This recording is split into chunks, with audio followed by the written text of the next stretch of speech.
안녕하십니까. 수요잡담 시작하겠습니다. 오늘은 지난주에 이어서 모세오경은 정말 모세가 썼을까? 라는 주제로 두 번째 시간을 갖겠습니다. 지난주에 얘기한 내용을 반복하지 않겠습니다. 지난주에는 오랫동안 모세가 모세오경을 썼다고 그렇게 믿어져 왔고 그렇게 주장되어 왔는데 사실상 그걸 굳이 따져보지는 않았습니다. 정말 그럴까? 라는 의문을 가지고 모세오경 안에 모세가 모세오경을 썼다는 증거가 있는지 하는 것을 살펴봤습니다.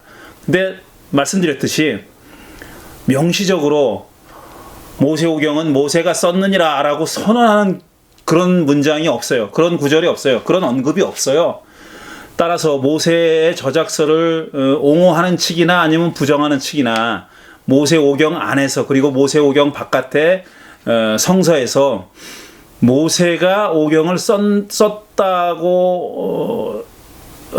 보이는 그걸 입증하는 어떤 증거 아니면 쓰지 않았다고 말하는 것 같은 증거 이런 증거들을 찾아냈어야 했다라는 얘기를 했고 모세가 썼을 것이라고 추정할 수 있는 어떤 간접적인 근거들을 얘기했습니다. 이제 모세가 쓴 모세 율법책 이런 표현들, 모세가 말하기를, 모세가 이렇게 썼다 이런 등등의 표현들이 구약성서뿐 아니라 신약성서에도 등장하거든요. 이런 것들을 보면은 이게 바로 모세가 썼다는 얘기 아니야. 모세오경을 모세가 썼다는 것을 이보다 더 분명하게 말하는 구절이 어디 있어?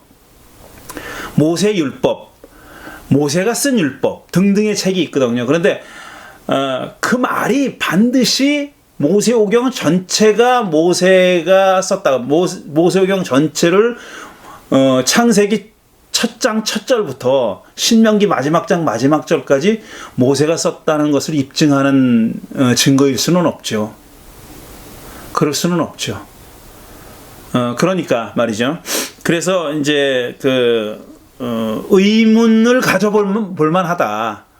또 의문을 가져볼 만한 이유도 있다. 라면서 스피노자 얘기를 했습니다. 스피노자가 17세기에 지금부터 한 400년 전이죠. 17세기에 모세오경의 모세 저작서를 어떤 근거로 해서 부정했는지 그리고 그에 따라서 스피노자가 어떤 태도를 가지고 어떤 생각을 가지고 성서를 읽어야 한다고 주장했는지 하는 것을 살펴봤습니다. 자, 그럼 오늘은 한 걸음 더 나가 보겠는데, 자, 성서를 보면은요, 구약 성서를 보면은 우리에게 남아있지는 않지만 우리가 지금 문서로서 그런 문서나 책을 발견하진 못했어요, 아직까지.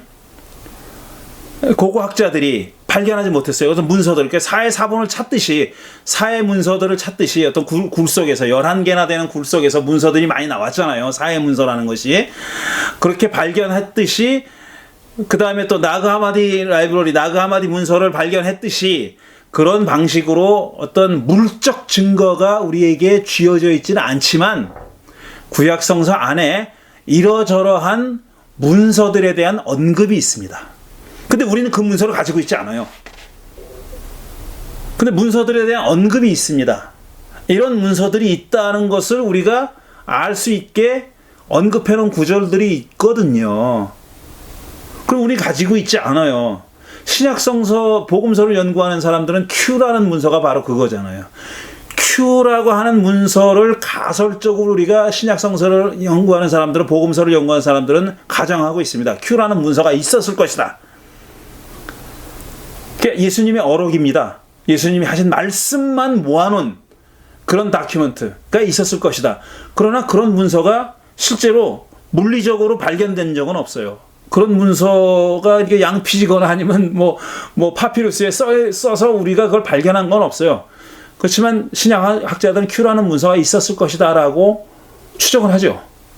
그것처럼 구약성서에도 그런 문서에 대한 언급이 있어요. Q는 Q에 대한 언급이 없어요. Q라는 문서가 있었느니라. 아니면 예수님의 어록이 따로 있었느니라 이렇게 서술하고 있는 구절이 없단 말이에요. 그렇지만 학자들이 그걸 가설적으로 추정해냈죠. Q라는 문서가 있었을 것이다라고. 근데 구약성서에는 이와는 좀 성격이 다르지만 문서의 이름까지 거명하고 있습니다. 이러한 문서들에 대해서 언급하고 있는데 다만 우리가 그 문서를 아직까지 발견해내지 못했고 앞으로 어떻게 될지는 모르겠지만 발견하지 못했던 그런 문서들이 있어요. 그건 일종의, 그러니까 말하자면 역사적으로 보면 역사 자료가 되는 거예요.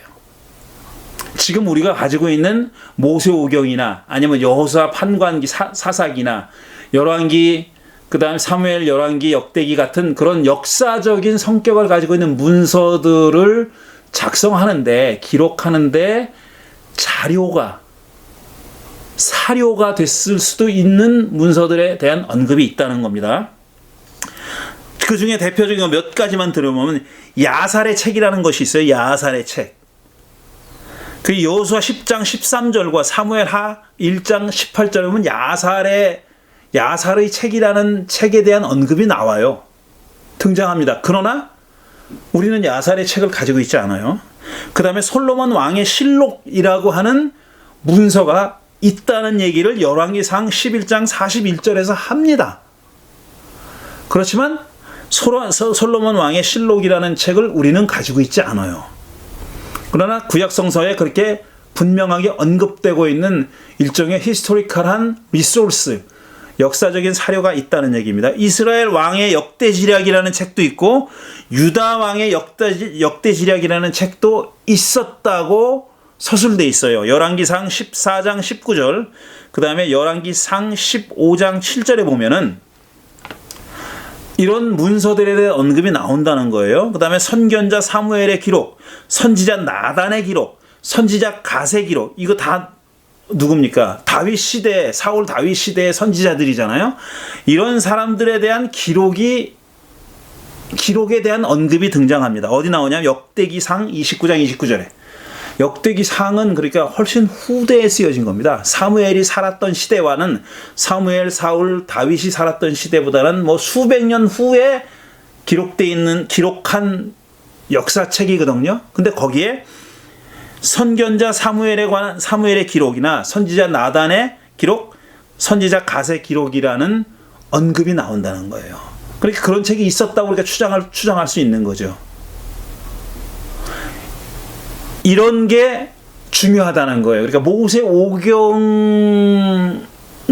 마찬가지로 우리가 이름도 알 수 없고 그 다음에 물리적으로 그런 역사적인 기록이 우리에게 전해지진 않았지만, 남아있진 않지만, 그러니까 출토되진 않았지만, 발굴되진 않았지만 모종의 역사적인 어떤 사료를, 모세오경을 기록하는데 밑바탕이 됐던 어떤 문서들이 존재하지 않았을까라고 추정했던 사람들이 바로 문서 가설을 내세운 사람들입니다. JEDP 문서 가설을 내세운 사람들이 그렇지 않았을까? 모세오경 서술의 기초가 됐던, 그것의 자료가 되었던 어떤 문서들이 존재하지 않았을까라는 생각을 가지고 오경을 찬찬히 읽어본 거예요. 그러다 보니까 거기에 하나님의 이름이 달리 나오더라. 어떤 데는 야훼라고 하더니 어떤 구절에는 또 엘로힘이라고 하더라. 그 다음에 어떤 구절에는 또 야훼 엘로힘이라고 하더라. 하나님을 부르는 이름이 이렇게 다르다는 것을 알게 됐고, 그거를 파악하게 됐고, 그 다음에 하나님의 이름을 그렇게 달리 부를 때 그 문서들의 성격이 차이가 있다는 것을 알게 된 거고요. 그 다음에 겹치는 부분이 등장하는 것도 알게 됐어요. 똑같은 사물과 사건에 대한 서술이 하나가 아닌 거예요. 중복되더라 이거죠. 반복되고 있더라 하는 거예요. 근데 반복되는 내용이 똑같지 않다는 거예요. 똑같은 내용이 두 번 반복되는 게 아니라 약간 성격이 달리 서술하더라. 이건 아마 다른 기원을 가지고 있지 않을까. 서로 다른 데서 왔기 때문에 이렇지 않을까라는 생각을 점점 발전시킨 것이 바로 다큐멘터리 하이포터시스입니다. 문서 가설이라는 겁니다.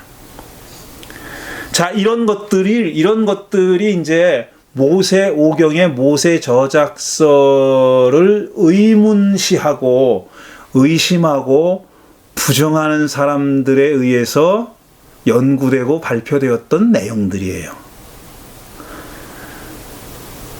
우리가 지금 가지고 있지는 않지만 어떤 사료가 되었음직한 문서들에 대한 언급이 야살의 책이랄지 선견자 나단의 기록이랄지 이런 그 이스라엘 왕에 관한 뭐라든지 기록이라 이런 언급들이 있는 걸 보면 그런 문서들이 존재했었다라는 거고, 그 다음에 오경을 구체적으로 이제 오경으로 범위를 좁혀서 얘기하면 모세 오경으로, 모세 오경 안에 지금 말씀드린 대로 하나님의 이름을 달리 부르고 있는 몇 가지 문서들, 그 다음에 서로 중복되는 내용이 등장한다는 점, 근데 그 중복되는 내용이 약간씩 성격이 다르고 서술이 다르다는 점 등등을 아주 자세하게 세밀하게 연구해서 JEDP 문서가설이라는 것이 나오게 됐다는 얘기를 하는 겁니다. 그래서 이제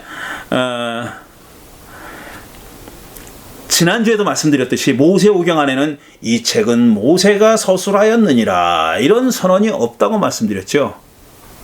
그렇지만 간접적으로 모세오경이 모세의 저작일 수 있지 않을까? 라고 추정해 볼 수 있는 그런 언급들이나 기록들은 있습니다. 그러니까 더 구체적으로 얘기하면 모세가 어떤 글을 썼다.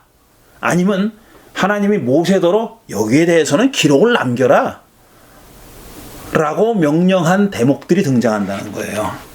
자, 거기에 대해서 이제 근거들, 그렇게 말하고 있는, 서술하고 있는 기록들을 살펴보겠습니다.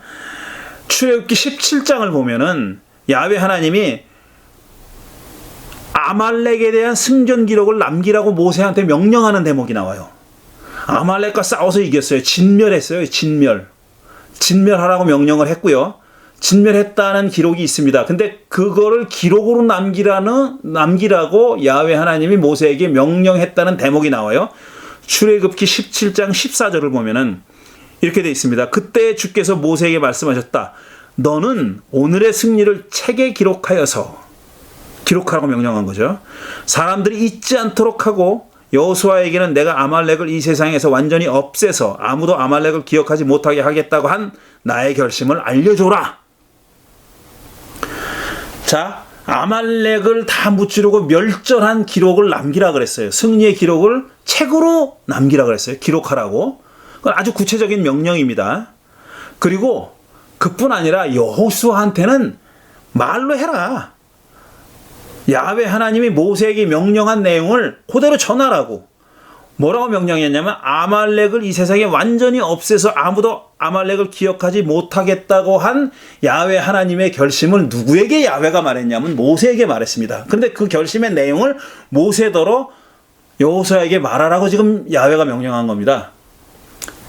이건 말로 전하라는 거잖아요. 오럴리 말로 구두로 전하라는 건데 아말렉에 승리했다는 것은 책으로 기록하라 그랬어요. 그러니까 written document로 만들라는 거죠. 문서로 만들라는 거예요. 이런 명령이 주어졌어요.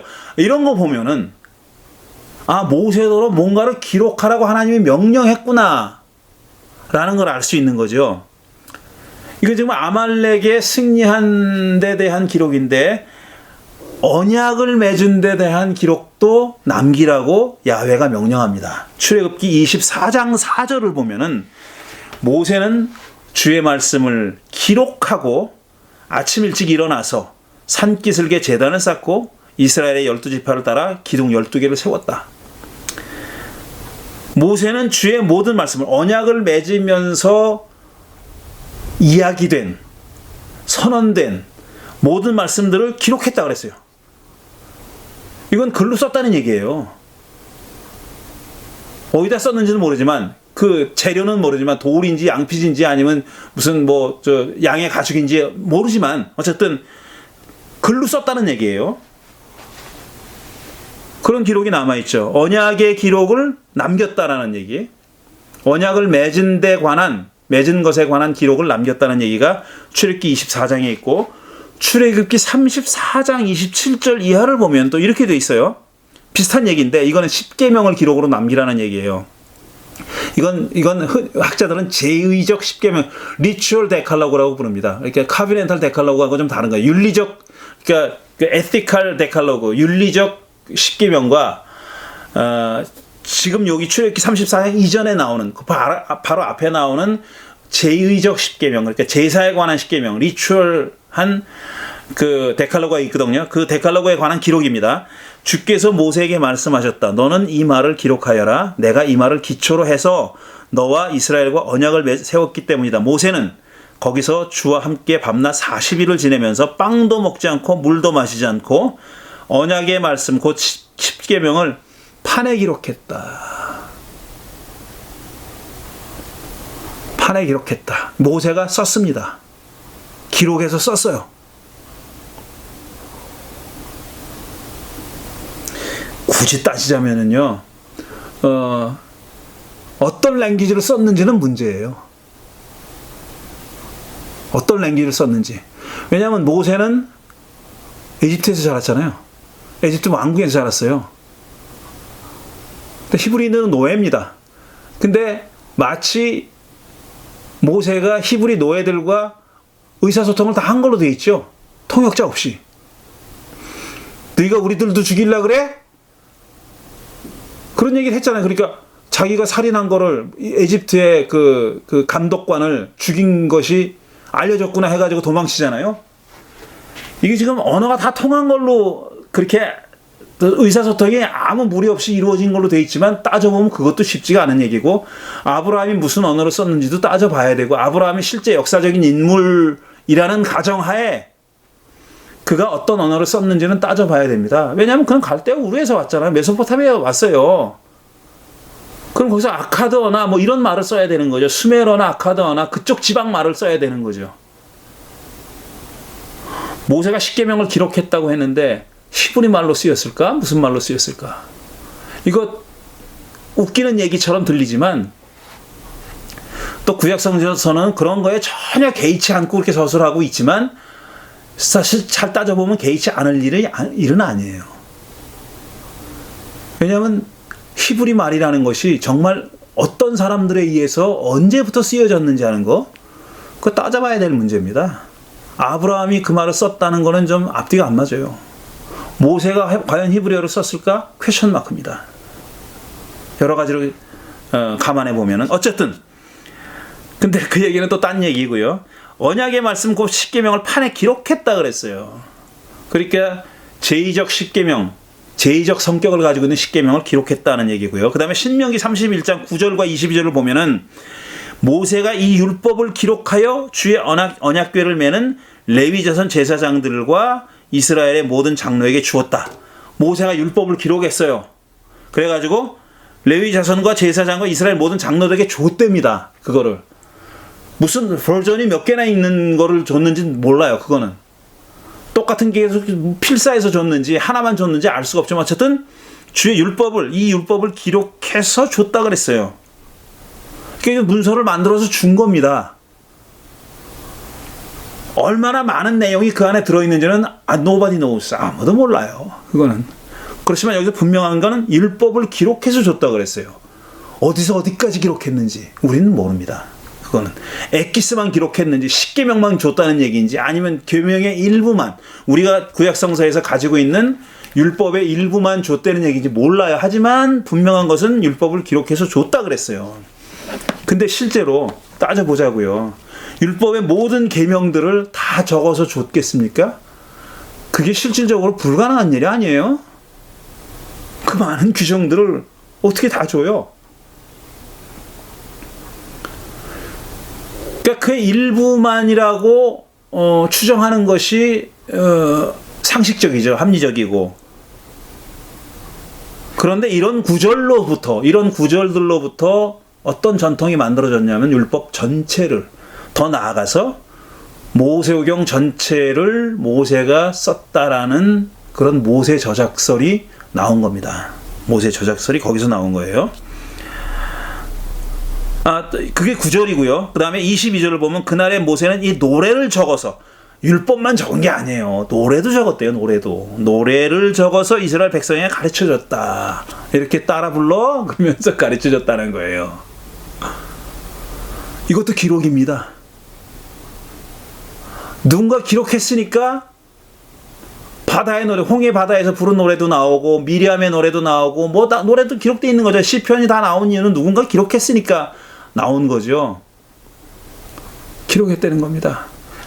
이 신명기 31장에 보면은 그 앞에 모세가 이제 부른 노래를 기록을 해서 적어서 이스라엘 백성에게 가르쳐줬다라고 그렇게 서술하고 있습니다. 그 다음에 신명기 44장을 보면은 굉장히 포괄적으로 얘기하고 있어요. 모세가 이스라엘 자손에게 선포한 율법은 다음과 같다 그랬어요. 그 얘기는 뭐냐면 다음에 서술되어 있는 내용들은 다 이스라엘 자손에게 선포한 율법이라는 얘기잖아요. 근데 여기서는 기록했다는 말은 없어요. 기록했다는 말은 없습니다.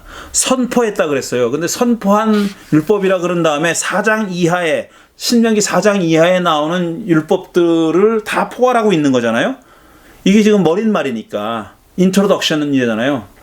모세가 이스라엘 자손에게 선포한 율법은 다음과 같다. 그러니까 다음은 모세가 선포한 율법이 되는 거죠. 그 긴 얘기를 선포한 겁니다. 긴 내용을. 근데 그걸 기록했다는 말은 아니지만 여기서부터 율법은 모세에게서부터 비롯됐다. 하나님이 모세에게 준 거를 모세가 미디에이트했다, 중재했다, 중간에 전달했다. 이런 성격을 보여주고 있는 거 아닙니까? 이게 율법의 오리지널 저자는 하나님이지만 그걸 사람에게 써서 전달한 사람은 모세다라는 주장과 전통이 이런 데서부터 나온 거죠. 모세가 이스라엘 자손에게 선포한 율법은 다음과 같다 라고 하는 이 여는 글, 인트로덕션, 이런 선언들이, 이런 구절들이 모세오경 저작설의 근거가 된 겁니다. 율법만 기록한 게 아닙니다. 출발제를 기록했다는 얘기가 민수기 33장 2절에 있어요. 이렇게 되어 있습니다. 모세는 주의 명령에 따라 머물렀다가 떠난 출발제를 기록하였다. 광야를 돌아다닐 때, 유랑할 때 머물렀다가 출발한 그 장소를 계속 기록에 남겼다라는 얘기입니다. 출발제를 기록하였다. 머물렀다가 떠난 출발제는 다음과 같다. 그러면서 쭉 나와요. 그 장소 이름이 쭉 나오는데 이걸 기록에 남겼다라는 거죠. 기록에 남겼으니까 민수기 33장에 그 기록이 남아 있는 거예요. 그러니까 적어도 출발지에 관한 기록은 모세가 적은 걸로 그렇게 우리가 생각할 수 있는 거죠. 자, 이상의 증거들을 모아서 이상의 증거들을 감안하면은, 고려하면은 모세오경의 적어도 일부가, 전부는 아닐지라도 일부가 모세에 의해서 직접 기록됐거나 아니면 하나님에게서 기록하라는 명령을 받았다는 것을 우리가 알 수 있습니다. 모세가 직접 기록했다는 얘기도 있고 기록하라고 하나님이 모세에게 명령한 얘기도 있어요. 그러니까 적어도 모세오경의 일부는 모세가 썼다라는 이야기가 되는 겁니다. 그렇지만 말이죠. 그렇지만 좀 엄밀하게 따져보자고요. 이런 구절들이 모경 전체가 모세의 저작이라는 것을 입증하지는 못하죠. 왜냐하면 바로 앞에서 본 민수기 33장에 나오는 출발지에 대한 기록은 출발지에 대한 기록일 뿐입니다. 그 이상의 다른 것을 기록했다는 주장을 이 출발지에 대한 기록에 대한 언급이 입증하지는 않아요. 단지 출발지만 기록했다는 거죠. 지금 여러 가지 그 예를 들어서 말씀드린 내용들, 아말렉 사람들을 물리쳤다는 승리의 기록, 그것도 아말렉에 대한 승리의 기록만에 국한된 거지 모세오경 전체라고 볼 수는 없는 거고, 언약에 관한 기록이 있잖아요. 그것도 언약에 관한 기록이 모세가 썼다, 그 기록을 모세가 썼다라는 것은 말이 되지만 모세오경 전체가 모세의 기록이라는 것을 입증해 주는 건 아닙니다. 충분 조건이 아니라는 거예요. 충분 조건이 아니라는 거예요. 모세오경에는 그것 말고도 무수히 많은 얘기가 있어요. 천지창조에 대한 얘기서부터 노아 시대 홍수에 대한 얘기, 바벨탑에 대한 얘기, 아브라함, 이삭, 야곱, 요셉에 대한 얘기, 이런 것들 전부 다 모세가 태어나기 전에 일어났던 얘기들에는 모세라는 이름이 등장하지도 않거니와 거기도 모세가 썼다는 얘기가 없습니다. 전혀. 그러니까 지금 말씀드린 예로 든 모세가 기록했다거나 모세가 기록하라는 명령을 하나님께로부터 받았다는 언급이 모세오경 전체가 모세에 의해서 기록됐다는 증거는 되지 못한다 라는 얘기입니다. 이제는 반대로 모세오경이 모세의 저작설일까? 라고 의문을 제기한 사람들이 들었던 이유들에 대해서 말씀드리겠습니다.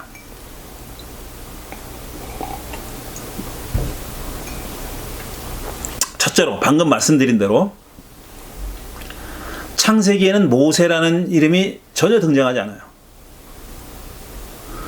모세가 태어나기 이전이잖아요. 모세라는 이름이 전혀 등장하지 않습니다. 또 모세가 그때 그 시대는 살고 있지 않았지만 그 모세 이전 시대 천지 창조가 이루어졌을 때부터 창세기에 기록된 모든 내용을 모세가 계시를 받아서 자기가 그때 살진 않았지만 계시를 받아서 썼다는 내용도 없어요. 그런 얘기도 없어요. 그런 선언도 없어요. 다시 말씀드리지만 모세오경은 모세가 기록하였느니라 라는 그런 선언이 없습니다. 또 모세오경 전체를 모세가 썼다는 그런 명시적인 선언이 없어요. 언급이 없어요. 그러니까 직접적인 증거는 없는 거예요. 그렇게 선언했다면은 그런 선언을 했다고 해도 그 말을 액면 그대로 받아들일 것인가 받아들이지 않을 것인가는 우리가 따져봐야 되는데 그런 선언 자체가 없어요. 그러니까 의심해 볼 만한 거죠. 창세기에는 모세에 대한 언급도 없고 모세가 계시를 받아서 창세기 내용을 썼다는 내용도 그런 언급도 없습니다. 그 다음에 이런 내용은 창세기의 내용을 재서술한 훨씬 후대입니다. 희년서가 쓰여진 때는 제가 기억이 확실하지 않은데 기원전 1세기 경이라고 기억하는데 틀릴 수도 있습니다.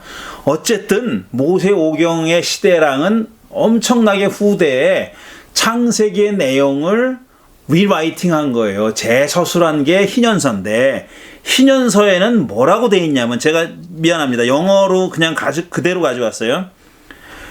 This is the division of the days of the law. 자, 율법의 날들이 어떻게 divide 됐는지, 나눠졌는지에 관한 이야기다. 그러면 just as the Lord told it to Moses. 그러니까 그 얘기를 주님이 야훼가 모세에게 직접 했다는 거예요. Just as the Lord told it to Moses. 직접 얘기한 대로 모세에게 얘기한 대로 이건 모세에게 얘기했다고 서술한 거예요. 그러니까 이분 창세기에 나오는 얘기도 야훼가 모세에게 직접 얘기했다고 지금 희년서는 서술하고 있는 거예요. 어디서 서술했냐면 on Mountain Sinai 신의 산에서 언제 when he went up to receive the tablet of the law 그가 율법판을 받으려고 신의 산에 올라갔을 때 야훼가 모세에게 얘기한 대로 말씀한 대로 이렇게 얘기하고 있는 것이야. 그러니까 희년서는 어떻게 이해하고 있냐면은 모세오경 창세기를 포함해가지고 모세오경의 내용을 모세가 모세에게 직접 얘기했다라고 볼 수 있도록 서술한 겁니다. 라고 생각할 수 있도록 그렇게 여길 수 있도록 서술되어 있는 거예요. 근데 정작 모세오경은 다르다 하는 거예요. 그렇게 후대 사람은, 희년서를 쓴 사람은 무슨 이유에서인지 모르지만 모세오경 전체가 모세에 의해서 서술됐다고 주장할 이유와 필요가 있었다는 거예요. 아니면 희년서의 저자는 그런 전통을 물려받았거나, 그래서 거기에 대해서 전혀 의문을 갖지 않았거나 해서 그게 마치 당연하다는 듯이 이렇게 서술하고 있는 거죠. 세 번째, 의문을 제기할 만한, 모세의 저작설에 대해서 의문을 제기할 만한 세 번째 증거는 뭐냐면 스피노자가 얘기한 겁니다. 창세기를 제외하고 나머지 오경에서조차도, 창세기에는 모세에 대한 언급이 전혀 없다고 말씀드렸잖아요. 근데 나머지 네 권의 책에도 모세가 등장하는 출애굽기, 레위기, 민수기, 신명기에도 모세가 무려 600차례, 600여 차례 3인칭으로 언급됩니다. 만약 모세가 썼으면 내가, 나는 이렇게 얘기해야 될 거를 실제로 모세오경은 뭐라고 얘기하냐면 모세가 이렇게 언급하는 거예요. 자기가 아니에요. 서술하거나 적은 사람이 아닌 제3자로 생각하는 겁니다. 모세를. 이게 스피노자가 얘기한 내용이라고 지난주에 말씀드렸잖아요. 근데 그 중에 대표적인 것 하나만 들면은 이거예요. 민수기 12장 3절을 보면은 이렇게 돼 있습니다. 모세로 말하자면 땅 위에 사는 모든 사람 가운데서 가장 겸손한 사람이다. 만일 모세가 지가 자기를 이렇게 표현했다면은 아이고 낯도 두껍다, 오글거리지 않을까 이러지 않겠습니까? 모세로 말하자면 땅 위에 사는 모든 사람 가운데서 가장 겸손한 사람이다. 정말 그랬는지 여부는 차치하고라도 자기가 자기를 얘기할 때 땅 위에 사는 사람 중에서 내가 제일 겸손해 라고 말하겠냐 이거예요. 게다가 이 서술은 제3자로 서술하잖아요. 모세를 제3자로. 너무나도 분명한 거예요. 이건 모세가 아닌 다른 사람이 쓴 거지. 다른 데는 모르겠는데 민수기 12장 3절만큼은 모세가 썼다고 보기에는 너무나 낯간지럽다, 말도 안 된다라는 거죠. 그렇다면 여기서 또 의문 한번 짚고 넘어가야 될 내용이, 그럼 성서에는 1인칭은 없고 다 3인칭으로 서술되어 있나? 그렇지 않아요. 소위 느헤미야의 기억, 회고록이라고 하는 느헤미야 1장 1절을 보면은 하가랴의 아들 느헤미야가 한 말이다. 20년 기슬르월 내가 도성 수산에 있을 때 그랬어요. 그러니까 이건 내가 그랬으니까 느헤미야가 1인칭으로 서술한 거예요.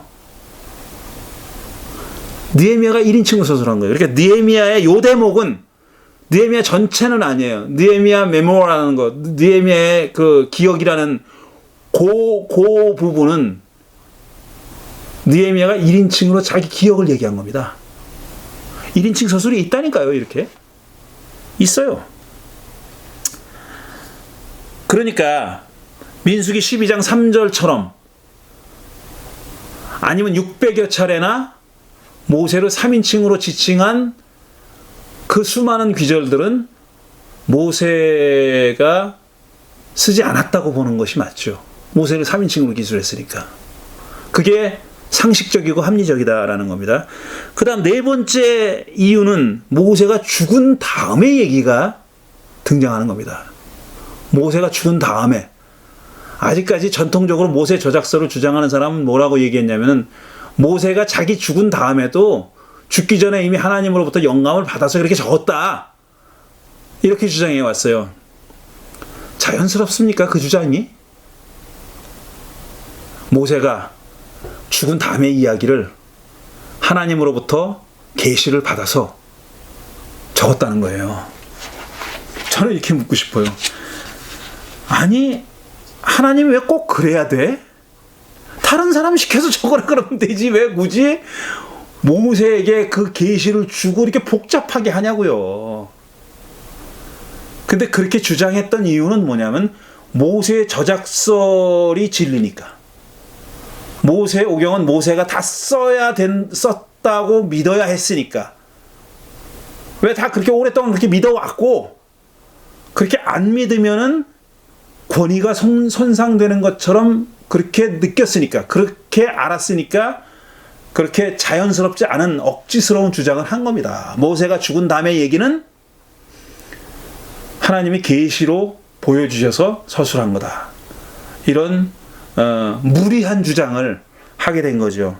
모세가 죽은 후의 얘기는 신명기 34장 5절부터 7절인데 이렇게 돼 있어요. 주의 종 모세는 주의 말씀대로 모압 땅에서 죽어서 모압 땅 벳부올 맞은 쪽에 있는 골짜기에 묻혔는데 오늘날까지 그 무덤이 어디에 있는지를 아는 사람은 아무도 없다. 오늘날이 언젠지는 모르지만 어쨌든 이 대목을 기술했던 때일 거 아닙니까? 이 대목을 서술했을 때일 거 아니에요. 그건 모세가 죽은 다음이죠. 추정컨대 상당히 오랜 시간이 걸린 다음이겠죠. 그러니까 오늘날까지라는 말을 쓴 거죠. 모세가 죽을 때 나이가 120살이었으나 그의 눈은 빛을 잃지 않았고 기력은 정정하였다. 모세가 죽은 후의 얘기. 이게 모세오경에 나옵니다. 그렇다면은 모세가 모세오경 전체를 썼다는 주장이 흔들리는 거 아니냐라는 거죠. 근거가 박약한 거 아니냐라는 거예요.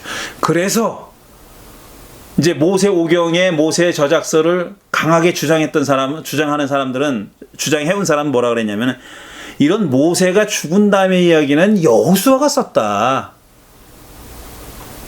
그렇다면 모세오경의 모세 저작설이 스스로 부정하는 거죠. 여호수아가 썼으면 여호수아는 모세는 아니잖아요. 암만 여호수아가 모세의 길을 따르는 그런 모세의 추종자고 신복이고 계승자라 할지라도 모세는 아니잖아요. 그 주장 자체가 모세 저작서를 스스로 부인하는 거죠. 게다가 또 그런 언급이 어디도 없습니다. 그리고 오경의 일부를 여호수아가 썼다는 그런 서술이 어디에도 없어요. 자, 그 다음에 5번째로 모세 죽은 다음에 시대에 관한 이야기가 서술되어 있는 그런 대목들이 모세오경 안에 등장합니다. 이미 모세는 죽어서 없다는 걸 전제하고 서술되어 있는 얘기들이 있다는 거예요. 창세기 12장, 무려 창세기입니다. 창세기 12장 6절과 13장 7절을 보면 이렇게 되어 있습니다. 아브라함은 그 땅을 지나서 세겜 땅, 곧 모래의 상수리 나무가 있는 곳에 이르렀다. 그때 그 땅에는 가나안 사람들이 살고 있었다. 그때 그 땅에는 가나안 사람들이 살고 있었다. 그러니까 가나안 사람들이 이 과거형으로 쓰여져 있어요. 과거형으로. 그러니까 이 가나안 사람들이 살고 있었던 때를 그 훨씬 후대에 그때에는 그 과거에는 가나안 사람이 살고 있었다라고 서술한 겁니다. 그러니까 이미 훨씬 후대를 전제하고 있는 거예요. 그 다음에 나오는 얘기도 똑같아요. 아브라함은 집짐승을 치는 짐승들과 아브라함의 집짐승을 치는 목자들과 롯의 집짐승을 치는 목자들 사이에 다툼이 일어나고 나있다. 그때 그 땅에는 가나안 사람들과 브리스 사람들도 살고 있었다. 똑같은 내용입니다. 그러니까 뭐가 전제가 되어 있냐면은 이 대목을 서술하고 있는 사람은 뭐냐면은 가나안 사람들이 살고 있지 않는 때예요. 그러니까 다시 말해서 여호수아의 서술대로 가나안 사람들은 다 멸절시킨 다음이라고요. 그러나 그때는 가나안 사람이 살고 있었다라고 얘기하는 겁니다. 그게 지금 이 대목을 서술한 사람의 시점은 어디입니까? 훨씬 후대라는 거죠. 비슷한 얘기인데 자꾸 길게 얘기할 필요가 없을 것 같아서 제가 넘어가겠습니다. 창세기 36장 31절에 보면 이스라엘의 왕이 아직 없을 때, 이 얘기는 왕이 있을 때 적었다는 얘기 아니에요. 이스라엘 왕이 언제 들어섰습니까? 사울입니다. 모세로부터 여러 세대 지난 다음이죠. 그러니까 이 창세기 36절은 모세가 썼을 수가 없는 거죠. 계속 예를 좀 더 들어볼게요. 출애굽기 16장 35절에 보면은 이스라엘 자손은 정착지에 이를 때까지 40년 동안 만나를 먹었다. 지금 정착지에 이른 다음에 쓴 거잖아요. 근데 정착지에 이르지 못했어요, 모세는. 아까 읽었던 신명기 34장에 모세가 죽은 얘기가 나오잖아요. 거기 죽었단 말이에요. 정착지에 못 들어갔어요. 그러니까 정착지에 이를 때까지라는 말을 출애굽기에 나오잖아요. 그 말이. 그거는 이 귀절은 적어도 정착지에 이른 다음에 썼다는 얘기죠. 그 다음에 신명기 1장 1절. 이것은 모세가 요단강 동쪽 광야에서, 표준 세번역은 이렇게 번역했어요. 요단강 동쪽 광야에서 모든 이스라엘 사람들에게 선포한 말씀이다. 이렇게 되어 있습니다. 근데 원문에 뭐라고 되어 있냐면 요단강 저편 광야에서 이렇게 되어 있어요. 그 말은 뭐냐면 요단강이 지금 이렇게 남북으로 흐르니까 요단강 서쪽은 가나안 땅이에요. 요단강 동쪽은 가나안 땅이 아니에요. 트랜스 조르단이라고 해가지고 여기는 요단강 동편이에요. 약속된 땅이 아닙니다. 여기는 요단강 서편이, 시스조르단이, 요단강 서편이 가나안 땅이 야훼 하나님의 약속을 받은 땅입니다. 그러니까 나중에 요단강을 건너가지 않습니까? 동쪽에서 서쪽으로 건너가요. 모세는 동쪽에서 서쪽으로 건너가지 못하고 요단강 동쪽에서 죽었단 말이에요. 근데 뭐라고 하냐면 모세가 요단강 저편 광야에서 모든 이스라엘 사람에게 선포한 말씀이다 그랬어요. 신명기 1장. 지금 신명기 1장을 쓴 사람은 요단강 서편에 와 있는 거예요. 근데 이 신명기에 선포된 말씀은 모세가 요단강 동쪽에 있을 때 선포한 말씀이다라는 얘기입니다. 모세는 못 건너갔다니까요. 그러니까 이 귀절은 적어도 요단강 서편에 가 있는 사람이 쓴 거죠. 모세가 썼을 수가 없어요. 이거는. 왜냐하면 모세는 요단강 동쪽에서 죽었단 말이에요. 약속의 땅을 바라보면서 죽었잖아요. 비스가 산상에서. 근데 그 무덤이 어디 있는지 아무도 모른다. 그랬지 않습니까? 이 귀절도 모세가 썼다는 것을 의심할 수 있는, 모세가 썼을 수 없는 그런 귀절이죠. 그래서 자, 이제 정리를 해보겠습니다. 요약을 해보겠습니다. 모세오경 저작에 대해서 우리가 조금 더 객관적으로 어떤 그 전제를 갖지 말고 생각해 보자는 거예요. 모세의 저작일 수도 있고 아닐 수도 있는데 그걸 섣불리 판단하지 말고 한번 우리가 뭐라 그러니까 추론해 보자라는 겁니다. 자, 합리적인 추론해 보자는 거죠. 자, 첫째로 모세오경 안에서 발견되는 증거만으로 추론할 때,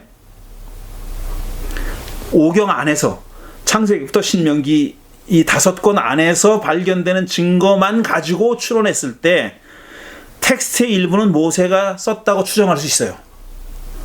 모세가 썼다는 기록이 있잖아요.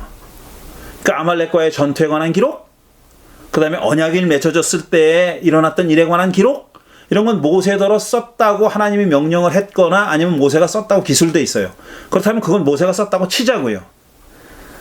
텍스트의 일부는 모세가 썼다고 추정할 수 있지만 그런 기록들이, 그런 서술들이 모세오경 전체를 모세가 썼다고 주장하기에는 부족하다. 충분하지 않다. 라고 추론하는 게 합리적이고요. 두 번째로는 신약성서를 포함해서 모세오경 이외의 텍스트에서, 그러니까 모세오경 이외의 텍스트, 여호수아서부터 그 이후의 책, 그 다음에 신약까지 포함해가지고 그런 텍스트에서 오경의 저제에 대한 언급이 나와요. 모세의 율법이라느니, 모세의 율법 책이라느니, 모세가 이렇게 말했다라느니 이런 내용들이 등장하지 않습니까? 여러 번 등장해요. 어쩌면 셀 수 없이 많이 등장해요. 그런 언급들은 우리가 어떻게 봐야 될까라는 얘기를 하는 겁니다. 자, 그거는 모세의 오경 전체를 하나님의 모세의 저작이라고 보기보다는 하나님이 모세를 통해서 백성들에게 전한 계명에 대한 언급, 그러니까 모세가 이렇게 말했다라거나 아니 모세가 이렇게 기록했다라거나 라는 그런 문구들을 오경 전체의 모세 저작서를 뒷받침하는 증거로 보기보다는 하나님이 모세를 통해서 백성들에게 계명을 주셨다는 사실을 저처럼 이렇게 길게 얘기하지 않고 모세의 율법, 모세가 말하기를 이렇게 짧게 표현한 게 아니냐라는 거죠. 그런 뜻에서 모세가 썼다라거나 모세가 말했다라거나 모세가 주었다라거나 하는 그런 식으로 표현한 것이 아니겠느냐 하는 거죠. 그렇게 생각하는 것이 좀 더 상식적이고 합리적이지 않겠느냐라는 겁니다. 그 다음에 그래서 어떻게 추론하냐면은 이렇게 추론할 수 있다는 겁니다. 그러니까 세계와 이스라엘에 관한 역사의 지식을 어떤 경로를 통해서든지 소유한 사람이 천지창조에 대한 어떤 트래디션, 전통, 이야기들, 사실 천지창조에 대한 이야기들은 창세기만의 독창적인 100% 독창적인 내용은 아니라는 거 여러 번 말씀드렸어요. 메소포타미아에 있는 어떤 많은 그 이야기들, 신화들에서 모티브를 가져온 게 얼마나 많고 거기서 사용되는 그 터미널로지들을, 언어들을, 단어들을 개념들을 사용한 게 얼마나 많다는 것은 이제는 다 알려진 사실입니다. 길가메시 서사시나 뭐 이런 것들, 아트라하시스 같은 얘기들, 그게 다 창세기 안에 녹아 있다. 창세기 천지창조에 대한 서술에, 그 다음에 시편이나 욥기나 이사야서 같은 데에 등장하는 창조 이야기에 그런 것들이 다 녹아 있습니다. 그건 우리가 부인하고 싶어도 부인할 수 없는 얘기예요. 그건 팩트예요. 팩트야.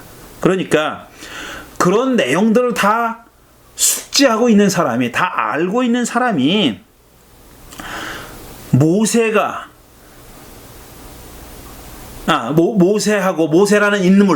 모세라는 인물과 또 그 모세가 하나님으로부터 받은 메시지 및 계명을 독자들에게 전달하기 위해서 모세오경을 썼다라고 생각하는 것이 더 합리적이다. 모세가 썼다고 보기보다는 우리가 이름은 알 수 없지만 그 다음에 한 사람인지 여러 사람인지도 사실상 우리가 확실하게 근거를 가지고 말할 수는 없지만 한 사람이 아니고 다수의 사람이라고 보는 것이 더 합리적이겠죠. 그런 여러 가지 지식을 가지고 있는, 인간의 역사와 창조와 이런 그 지식을 가지고 있는 사람이, 또 모세라는 인물에 대한 깊은 이해를 가지고 있는 사람이 하나님이 모세를 통해서 당신의 백성에게 준 그런 가르침과 토라와 계명과 율법과 이런 것들을 정확하게 전달하기 위해서, 또 후대에 전달하기 위해서 우리가 가지고 있는 모세오경을 긴 기간 동안에 쓰고 수정하고 고치고 다듬고 편집해서 완성했다라고 보는 것이 합리적이다. 이런 얘기를 하고 있는 겁니다.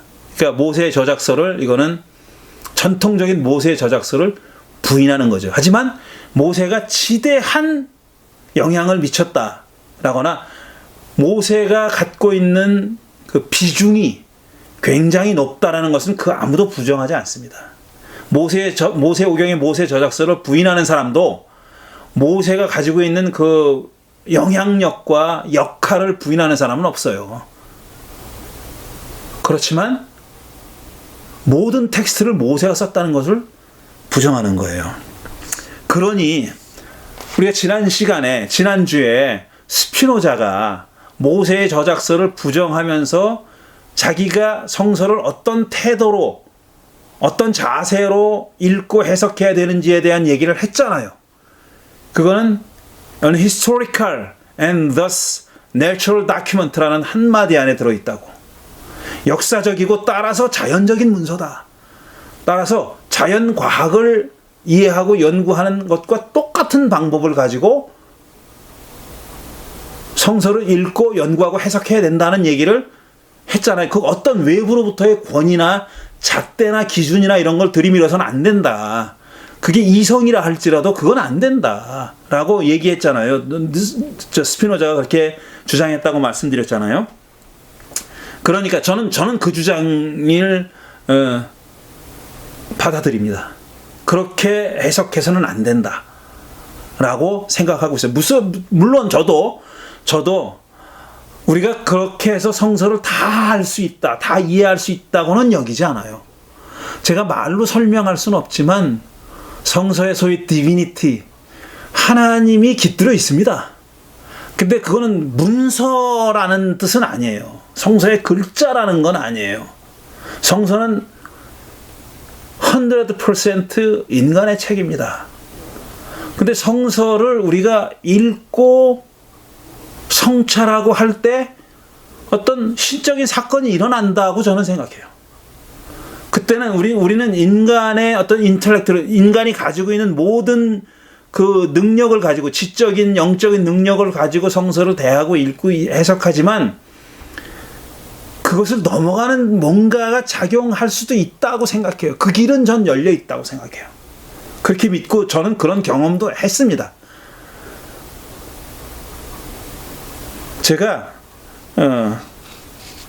대단치는 않은 설교지만 설교를 하면서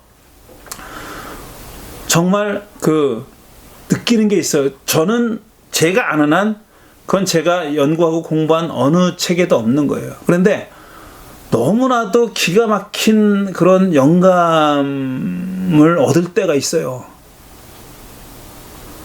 물론 그 내용은 그 설교할 때만 맞을 수도 있어요.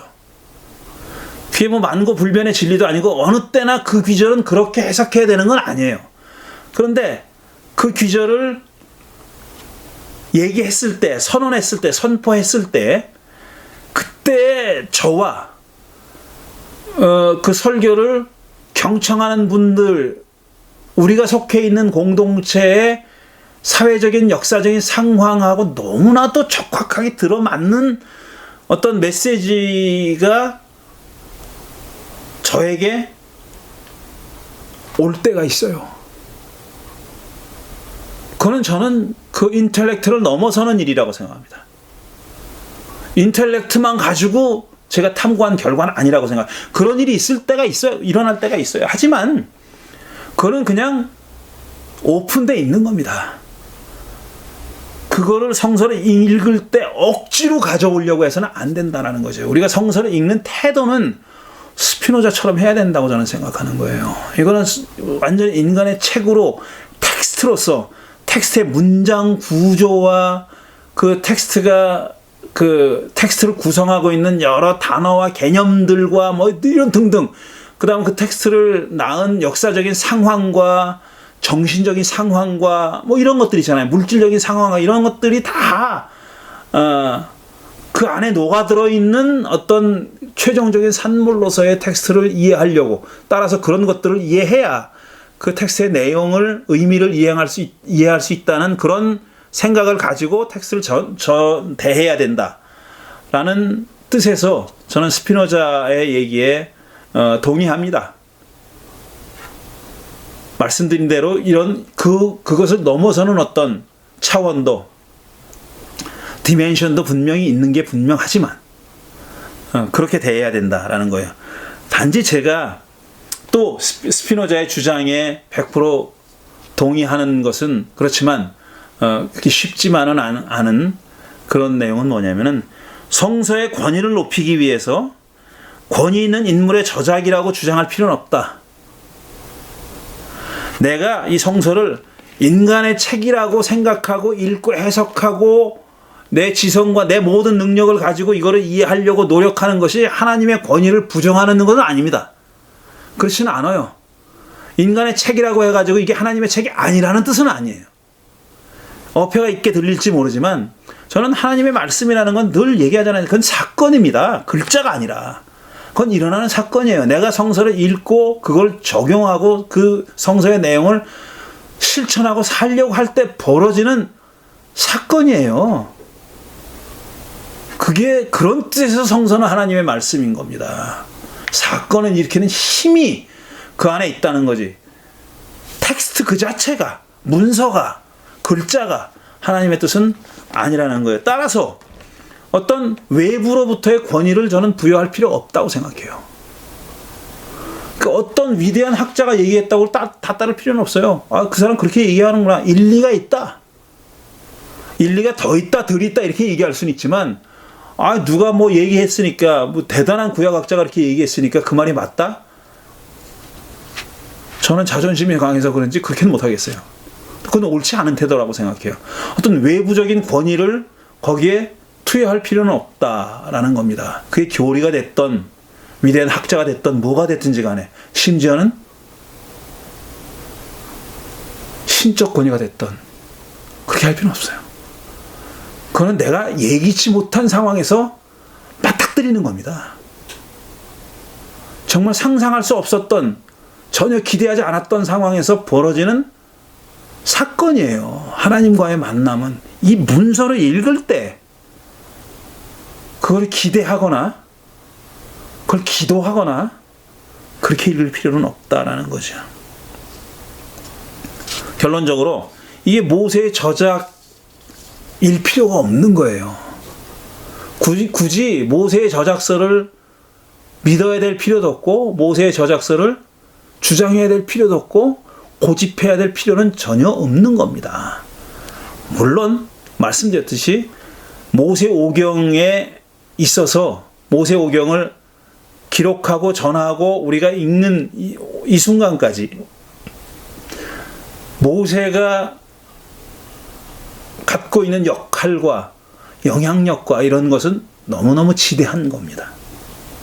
정말 많은 거, 큰 겁니다.